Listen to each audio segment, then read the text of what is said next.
joining us for another episode of Love, Marriage, and Everything in Between. I'm Chef Shan, I'm Mr. Official, and this is episode 30. Thank you for coming back. 30 times. Yeah, we definitely appreciate everyone that has subscribed. Yes, we do. Yes, 30. Please share the word, spread the channel, but thank you everybody for your support. Yeah, for sure. So what do you have for us? You know, you like to start off with the week and all of Yes. that. How was your week? My week was kind of like in and out. I did not have time to work out or anything like that. So it's just kind of been a crazy week with a lot of things to do and just trying to complete my to-do list. Yeah, end of the year, same, because our workout schedule's the same. It was kind of blah, blah, blah this week. Yeah. But it's the end of the year, so time to close things out. Mm-hmm. Get ready for a new year, but it's still work to be done in 2025. So I would say just kind of this week was a blur for me. Nothing really, stood out. So, but we're here. So for first thought, something I wanted to talk about is, what is something that you invested in younger? Or, I'm sorry, let me rephrase it. I'm sorry. What is something you wish you would have invested in more when you were younger, opposed to whatever? So I'll start off because I know I said that kind of tricky. The stock market. Okay. Well. Oh, because if I would have started investing in the stock market when I was 18, which I had a teacher that told me to invest in the stock market. At 18? Yeah, because when my dad passed away when I was 2, so by the time I turned 18, I was able to get the policy that he left for me. It was in a trust. So when I turned 18, I had a lot of money at my fingertips, and I did not invest. I just spent it all. So do you think there's any 18-year-old out here that would invest in the stock market at 18? That's a big ask for an 18-year-old. We have a son that invests in the stock market and talk about the stock market. So it is. Yeah, but you kind of, yes, you're right. I was going to say you kind of guided him and you kind of manage his account. But I'm saying, that's true. But I'm saying an 18-year-old that on their own will, hey, I have XYZ to invest. I think that's a big ask. If they are, it's great. I'm sure it's somebody, but I think it all depends on what you're exposed to. And so what my teacher was telling me to do was foreign to me. So it never clicked. It never clicked until I started working and, putting money into a 401k. And, that was kind of my first understanding of the stock market, a 401k. And so if I would have did that at 18, right, you'd be super loaded, babe. What were you thinking about? Yeah, I would have been. So for me, I would say an attorney retainer. What? Not more so for like getting in trouble. Criminal, anything like that. Okay. But I'm saying, you think about, I know younger, I invested in a lot of cars. And when you get older, you realize the significance in having an attorney on retainer. Yes. So, that's a good one. Yeah, so that is something that, because even from the standpoint of reading things, I know when I was younger, I didn't read paperwork thoroughly. You know what I mean? I'm glad you said thoroughly. Yeah. I didn't read it thoroughly. Attorneys can help you with that, going through things, but now being wiser and us having that access, it's just like, and I hate to always talk about insurance, but it's just like insurance, where some people hate insurance, but it feels great to know that when something occurs, you're covered. And that's the same thing with an attorney. So I'm thankful of where we are now, but that is something that I wish I would have took more seriously when I was younger. Okay, that's a good one. Yeah. So, but what else we got on the docket? Okay, so I would like to do a recap of leading up to 30 episodes 30 episodes is a big deal because it took us a minute to get here. Okay. So I want to do a recap because Okay. originally it was just supposed to be you and the Right. camera. Right. Okay. Mhm. I always do you mind if I just share? I think we shared this before that you do have aspirations of being an actor. Mhm. You know, so the goal was for you to be the camera. Right. And then it turned into you and I. Then it went back to just you. Then it turned into you and I. So, you know, it's you and I. It is you and I. And now you do have your standalone segment With right. yeah, Insurance. you talk about insurance, which that is what I wanted you to do from the get go. That is true. Yes, and the reason for that is because insurance is very confusing to a lot of people, and insurance is very frustrating to a lot of people because people feel like I'm paying you all of this money for insurance, and then I have a claim. You know, the company don't want to pay out my claim or whatever. So I thought it would be very beneficial for you to break things down because the insurance industry, like you mentioned, having a lawyer on retainer, the language of insurance is like an attorney language. It's legal language. So sometimes it's hard to really, you know, break down because things can be so wordy. And I think you do a great job of breaking down how insurance works. Yeah, and I mean, I think insurance companies have gotten better with emphasizing the things that most people need to read. However, most people don't read a 25-page packet when they renew. Yeah. They're looking at the price and when it's due. But I want to go back to what you said, how we initially started from me to you. The reason I thought Countertop would be great, you came up with the name, but our segment of us talking is because we talk about a lot of interesting things as a couple. Like, I think the next phase is us start recording our conversations in a car. I know that can get dicey, but we talk about everyday things. And I feel like if you're in our age group, if you're a little younger, you can relate of if having great conversation with your spouse. We talk about politics.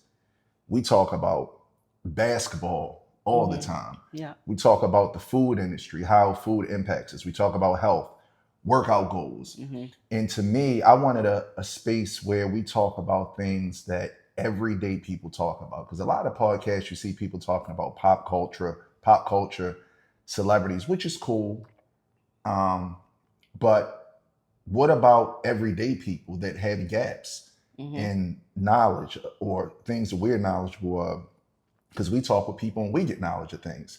So if we can educate people and also entertain and just have situations where couples or individuals can look at and like, man, I can relate to that. That makes sense. It just takes me back to what someone referenced to me. I think it's a great platform. I think we're doing a good job so far.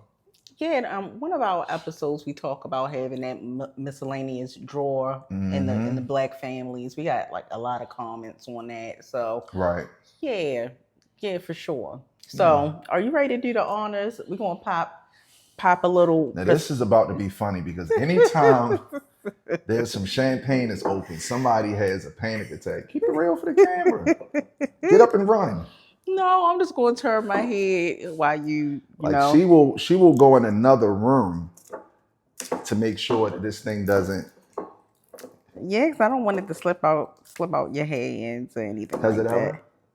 Yes. You talking about more recently? And I'm struggling, which is people probably saying this is why she looked like that because I am really struggling. Do you need a paper towel? I got it. Let's not make the first time on camera, but I got it.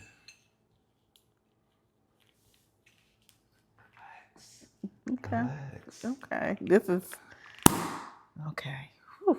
I can relax now. Good. All right. So here's to what 30 episodes. Yes, 30 episodes. 30.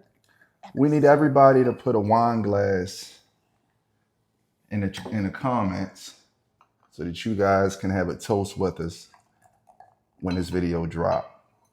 We truly appreciate each and every one of y'all. Yeah, absolutely. So with us At the 30 episode mark, what do you see for the future of our channel? Man, I see us continuing to grow. I think how we have evolved from how things are lined up to our topics. It's just conversation. I just want to see us continue to grow. I'm manifesting that we're going to have 1,000 subscribers by the end of the first quarter of 26. And I'm looking forward to us continuing to build out our channel. That's an aggressive number. I'm aggressive. What you told the lady earlier? If you're aggressive, you're aggressive. She apologized for being aggressive. And you said, if you're aggressive, you're aggressive. So yeah, I got aggressive goals. Yeah, okay. All right, so Okay. Well, yeah, well, for me, something that I would like for us to also focus on is doing more segments. Like, you have your insurance segment. I would like for us to do skits. Because we do play around a lot in the house. we are funny, low key. Yeah, so I think we should have a little skit playlist. The little stuff that we do. Absolutely. We do insurance skits. We have a good time. We do. So I think we should start doing skits so people can actually see the humorous side of us. 2026. Yeah, because I know people probably don't think I'm funny. Because but I don't know because you're a little different on camera. I mean, you are in real life. You're very. We didn't toast, babe. To 30 episodes. 30 right? episodes. There it is. Okay. So hold us accountable for 2026 to have our skits playlist. And usually our skits are informative too, but they are funny. Yes. So I think we'll get more traction with that too. So what we got? Okay, so it's a lot going on. We've been saying that at the beginning. Man, I know it do seem like you say that. Yeah, That's a every segment. week. It's a lot going on. So I turned on the news last night, and I turned on to CNN because I wanted to listen to mainstream media. Because I've been listening to a lot of Roland Martin, Reese, a lot of the black channels to get the real take. But I said, let me turn on CNN and see what they're talking about. So in this particular segment, they talked about how the governor of California is going to have a proposition on the ballot where they're going to subtract 5 Republican seats, area, where instead of there's 9 Republican seats, there will only be 4 Republican seats. So he was talking about, yes, we're doing the same thing, basically a reversal of what the Republicans did in Texas, but what we're going to do it with some class, and we're going to actually put it on the ballot where still the voters can vote for it. And they said that they're confident that the voters will vote to have the redistricting. Okay. So I found that interesting because in this heated exchange, Democrats are still trying to do things with class and decorum, whereas though with the Republicans, they're not putting anything on the ballots like that. They're using the head count they have to get things done. Right. They're definitely doing bully ball. So I just want to know, what's your thoughts on that? Do you think it's good that Democrats are still trying to do things in decency and order, or do you feel like now is not the time to play fair? Yeah, it's definitely not the time to play fair.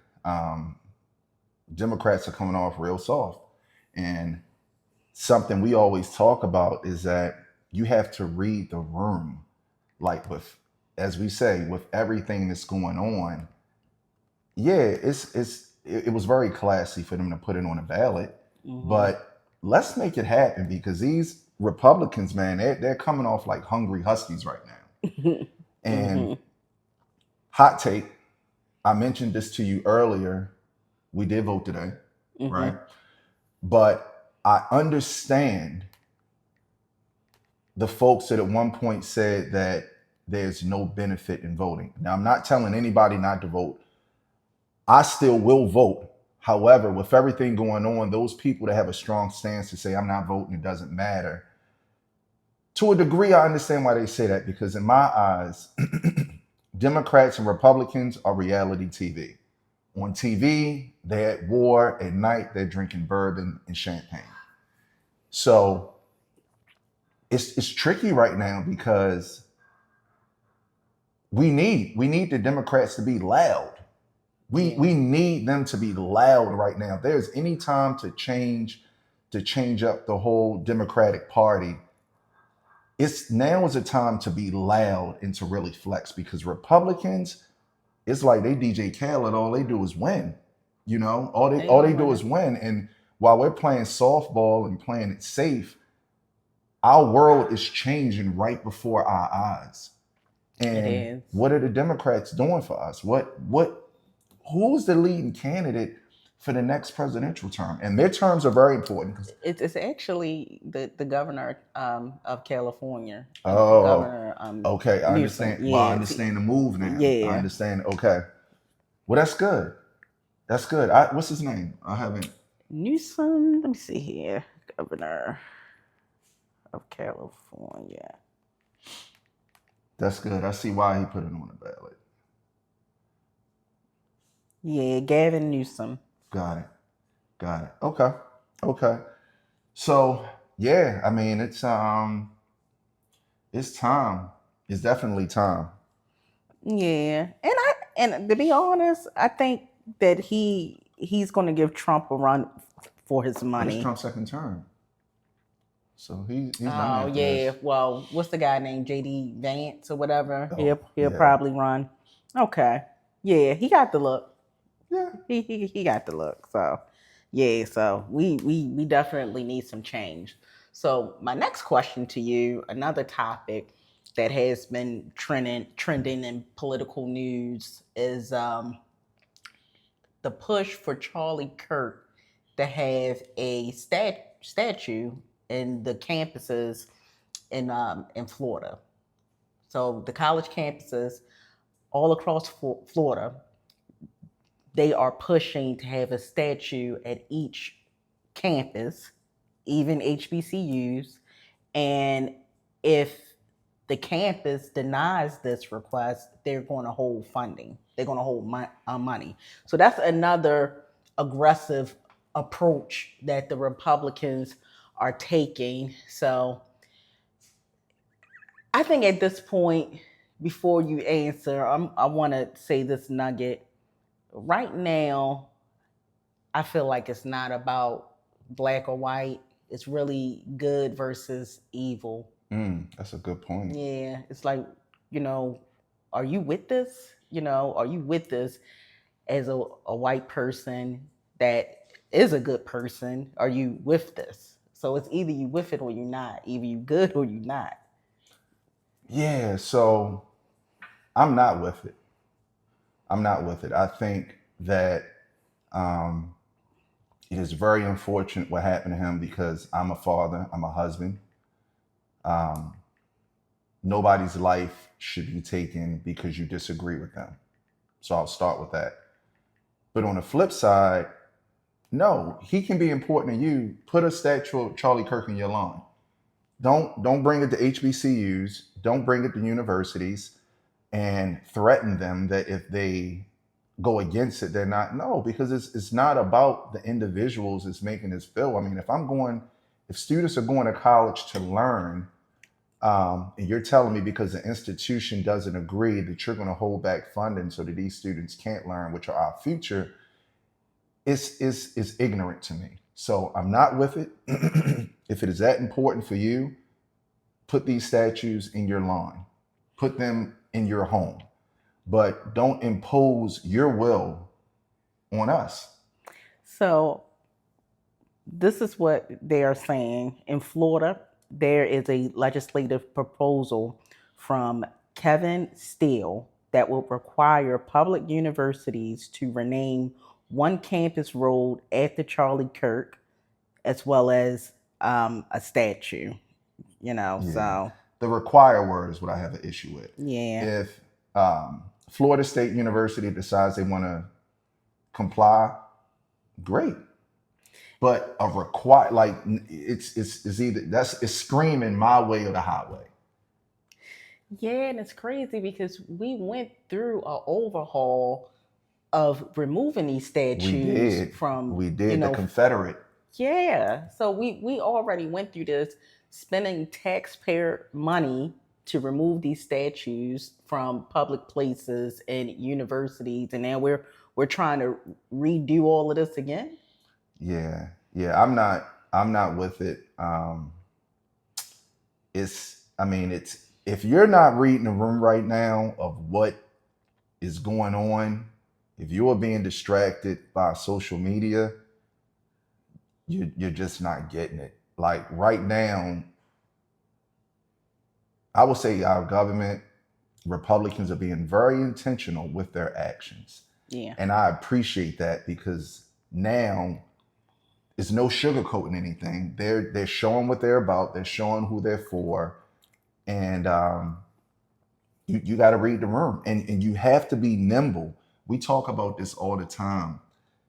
I think we get so used to there's ups and downs of our society, economy, etc., and we like, oh, it's going to pass over. Well, the things that are occurring right now, I'm not so sure they're going to just pass over.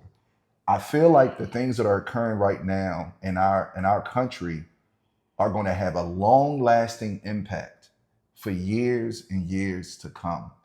This is one of them. Yeah. Yeah, because what 4 or 5 years ago they removed all the Confederate statues, and then now this is a Yeah. new wave, and I feel like it's using an unfortunate tragedy inappropriately because if you say you're against it, it's like you're condoning what happened to Charlie Kirk, which is not true. Hmm. But no, they can keep the requirements and the statutes. We good on that. And the government shutdown is Still in play. still going on. Yeah. So And it's the holidays. We're in yeah. November. It's the holidays. So what is going to happen with crime? This is just not a great way for people to start preparing for the new year. Yeah, You know, crime is definitely going to go up, where mayors have reported in cities that crime has went down. Now crime is about to go back up for sure. and morale is down. So Hmm. you have a lot of people that are going through the motions every day. They're working, Hmm. they're going to grocery stores, they're going to gas stations, but they're like zombies. They're just every day it's the same thing. It's the same thing. And And people are edgy. people Feel are edgy, but Yeah. people have a lot on their mind and a lot on their plate, Yeah. rightfully so. So it's definitely it's a trying time right now. It's a trying time right now, and this is where community comes in. This is where prayer comes in. This is where your faith comes in, and I just can't reiterate enough. You really have to read the room because I feel like everything that's going on is a little bit different than anything we've ever seen. Yeah, it feels different. It does. It feels very different. It feels different. Yeah, for sure. So, do you have anything that you want to add, far as something just to turn the tables? Something that you would say you can give some advice about, far as a difficult time like this. Thanksgiving is about to come up, Hmm. far as putting yourself in a better mindset with your family, or Thanksgiving, instead of eating Thanksgiving alone, maybe, do Thanksgiving with your family, with extended family, you Hmm. know. Yeah. Because I was actually, I'm sorry, cut you off, because I was thinking, for Christmas, I would like our family from Baltimore to come down, just to have like Mm. some family energy, or maybe we go there or whatever. But I was thinking about that, just that collective of just having family around, laughing, listening to music, and you That's know, all. I mean, that's always a great time. But and maybe it's wishful thinking. I want the holiday feel from my family throughout the year. It's okay, it's it's okay, great. It's great to do that through the holidays. But when January first hit, Are we back to what it was before Thanksgiving? Are we back to what it was before Christmas? So I agree with you. I mean, that we were Yeah. raised on Sunday dinners with the family, but everybody is so far and so distant and so, isolated. Yeah, but I would love to have that, but I would want to have that throughout the year. Yeah, I get 'Cause- that. But sometimes you just want a superficial a superficial feeling. Just You a just need a hit. You just need a hit in the family. just a superficial feeling, just laughter, joy, Yeah, smile. Because at the end of the day, life is just really, truly too short. it is. You know. It is. So sometimes, what have occurred in family, you just have to put it to the side for the greater good. You know, Absolutely. certain things. Now, if you have a family member that's doing inappropriate things, then no pass on that. But Right. Somebody says something that you don't like, or you told them something, they went back and told somebody else in the family. Let's give them a pass. I agree. I Yeah. agree. And I mean, if to go to what you initially said as well, it's just you can't control the uncontrollables. And I'm guilty. We're all like it's easy to say like it's a what's that people say let go and let God. Right. Yeah. It's easy to say, but do we practice it? So I know at times I can get in my own mind and you're just overthinking.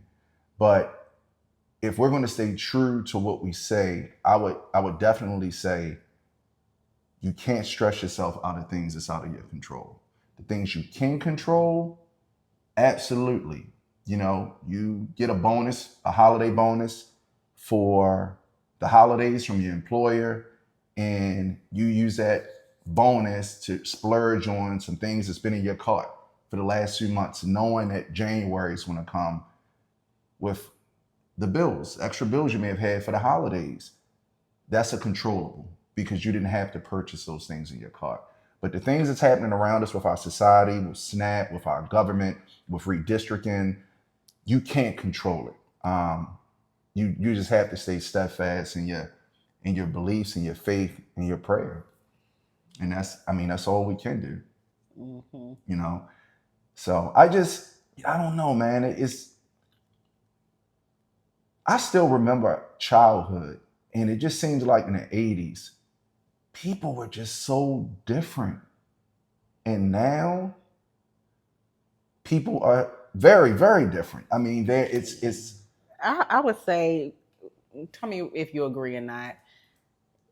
Kindness is gone. It's like people do not know how to be kind. Like people wake up on 100, like mad, and it's just like, what happened this early in the morning? It's just like it's kindness is gone. It is. It is. And I seen a skit today watching Country Wayne, and a guy had a Make America Great Again hat on.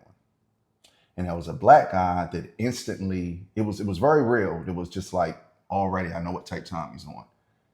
The guy with the Make America Great hat again was actually a very kind gentleman. However, when they had a dialogue about why he was wearing it, he said, yeah, this is who I voted for, but it doesn't mean because I voted for this person that I am like this. He said, I'm a business owner. I've had my best years with this person as a president. And they went on to have a very nice conversation. The guy treated him to the meal. And to me, it was like nostalgic because it's like, at the end of the day, people get so caught up in race and feel like because I am this color, that I have to act like this towards this colored person. That's true. Where I had an experience with a lady today voting, different generations, different color, but her energy was amazing. And what did I tell you? I said, man, I would love to adopt her as a grandmother. Yeah. Now, I don't know what she's like behind closed doors, but the 30-second interaction she gave me after voting was so kind. I can give that out as well. That's a nugget right there, because you say you don't know how she is behind closed door, but how she showed up in public, how she represented herself in public was golden. And I Absolutely. think, that's what we have gotten away from. which goes into my next topic, how we present ourselves in public. It's been a viral moment that has been going on through social media about a black woman in Jamaica complaining about getting a bag lunch. This is Mm, after Hurricane Melissa. She's on a resort and she's getting a bag lunch. Now you do have other people that have been in other hotels that had to go to a shelter, right. right? So she's still in a resort, still in the company, the comfort of her hotel room, but getting a bag lunch. So you have Black Americans and Jamaicans going back and forth on social media. You know, they're saying like Black Americans are tone deaf to a situation, and I do agree in that situation. If a hurricane just passed, those people that work the resort, they have no control. They're doing the best they can. A lot of those people, they're driving to the resort or taking a bus, I should say, a shuttle to the resort. It's an hour away from their home and they're away Right. from their kids. So during impactful hurricane, they're still trying to service. So I think in that situation, um, the black woman definitely could have shown up better, presented herself Yeah. publicly better. It was very hard to listen to that video. But we have to get out of the mindset that rah, rah, rah moves the needle. And a lot of times, I think people feel like the angrier that I am with you of my displeasure with whatever you're doing, that I'm going to get the results that I want. Mm. But I just can't treat people like that. Like I just can't treat people like that. When I went to Dunbar, there was a janitor that everybody loved, and I cannot remember his name. But he taught me a very valuable lesson when I was in the 10th grade. He said, no matter what position somebody's in, no matter what title they hold, no matter what class they're in, you treat everybody the way you want to be treated. Because that guy, he used himself, that you're looking at, that's a janitor, it could be a lot more to me. But I shouldn't be judged on the type of work that I do. And I'm not saying that young lady was judging a resort worker, but I feel like She they didn't, look. she didn't read the room. She didn't read the room. She felt like I can talk to you like this because you're here to wait on me. But man, we're out of vacation mode right now. We're in survival mode. You get what I'm saying? For sure. If he's giving you a bag lunch, he's probably eating one of those bag lunches too. But at the end of the day, as you mentioned, he or she is away from their family and they are still providing you service. So we have to just get in the habit, going back to what we said about kindness. It's free. It is. It's free. And then on the flip side of that kindness, don't assume because somebody is being kind to you that they can't turn a leaf. Mm-hmm. That's another thing. That's another misconception. Mm-hmm. It's taken advantage of a lot of times when you have somebody that's just so kind, you're looking at that kindness as weakness. Don't do it. Mm-hmm. Be kind, move on, go home to your family, make every interaction golden, like the lady we had earlier. I think that was a perfect word. It was a golden interaction. It was no politics. It was no color. It was no class. It was a 30-second interaction that she greeted me with a very positive energy, and I returned that to her. Yeah, sure. She was sweet, Yeah. sweet old lady. She was. Yeah, she made good pies too. Yeah, Cherry pies. For sure. Yeah, but it was a great experience. It was a great experience. Yeah, so that's all I had for my topic. That's all you got? Yeah, but again, 30 episodes. It's a big deal for us. Yeah. Very proud of us committing, to the time, because this takes time out of our day, which is already busy, and we're finding the time to It's a job. make it happen. And I have learned a lot behind the scenes, both of us, on editing and this and that, and Lighting, production. Yeah, lighting. And I'm still working on lighting because I do feel like our lighting can be, better. But our sound is on point. Our sound is good. We are on YouTube Music. That's great. Yeah, that's That's dope. great. That's Yeah. dope. So just seeing those little milestones is, it's amazing. It's amazing. It does take up time, but just seeing the finished product, and we're constantly getting better at it. And we're doing what we love. We talk like this every day without the Hmm. camera. Hmm. This is what we do. So Yeah, the this is a little more censored. definitely more sensitive. Definitely more sensitive. But this is what we do. So cheers to 30, episode Yeah, 30, yeah, us doing it. And it's only gonna get better. absolutely. It's only gonna get better. So um, we talked that it's a lot happening in our world. We're going to worry about the things that we control, and we're not going to burden our spirits with the things we can't control. Read the room, show kindness, and make decisions that are going to be good for you today and good for you later as best you can. So until next time, keep dreaming, because when you stop dreaming, you stop growing. Yes, be safe, be blessed, like, subscribe, comment. We see you next week.